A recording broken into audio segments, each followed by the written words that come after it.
Let's take a look at drawing a Ferrari. Drawing anything requires studying it a little bit first, because if you don't really understand what you're looking at, then it's going to be very hard to draw. But if you do break it down, then you'll be able to draw most anything.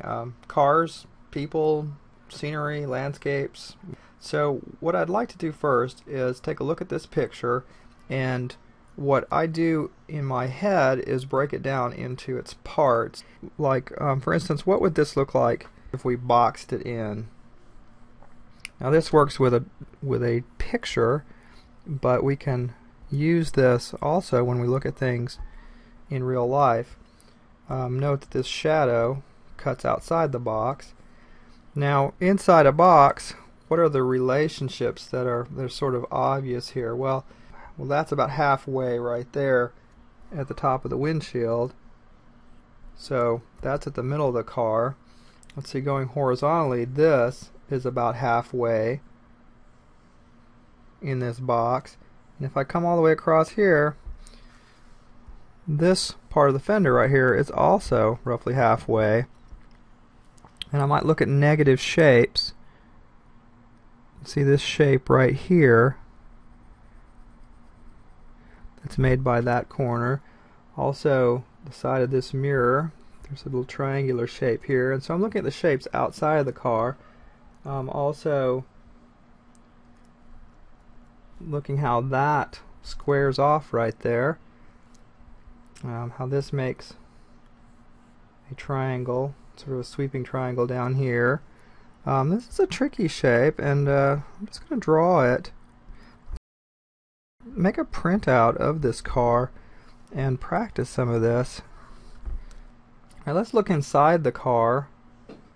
What do we have for relationships in here? Let's look at the angle of this line and say, what does it relate to? Does it line up with anything? Well, it comes right in there at the window, so I've got a relationship with that. How about this line over here? What does it relate to? It relates to the center of the wheel. How about the center of the wheel?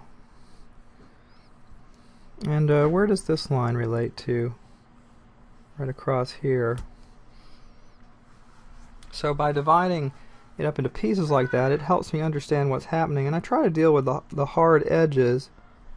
And just by tracing over them, I'm going to start to get a feel, a sort of a memory to my hand, or they call it hand-eye coordination.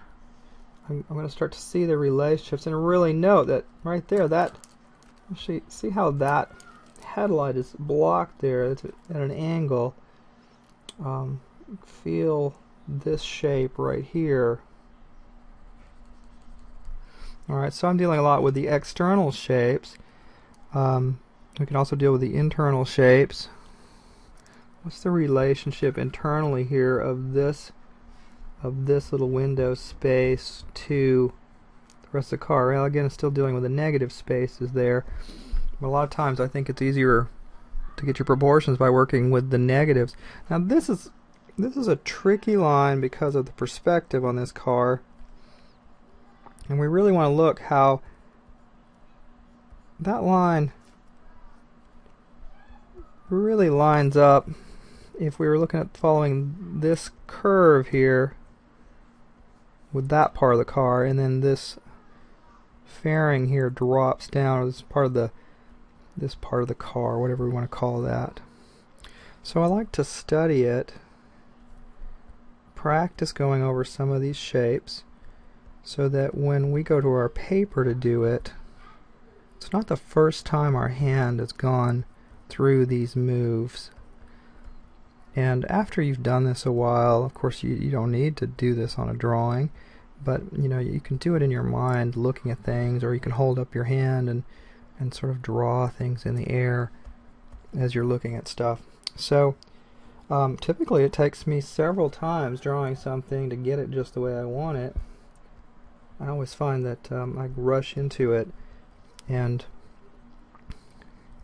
don't really take the time to study it, and then end up having to go back a second time and redraw it because I haven't properly taken the time to explore all the interesting shapes that are happening in the drawing. So, you know, this is entirely an exercise here in I'm touching every little piece of this drawing so that it's not the first time I've done it. I want to feel it. I want to kind of plant it in my head. Those great little shadows down there. And well, these guys have they're at an angle, so I can see by this that there's a little slope there, a little bumper right there. That's a reflection right there. Well, I'll probably leave that red. And here's a very neat little reflection right there, probably off that tire. And some shapes right there that are helping describe the flare of that fender.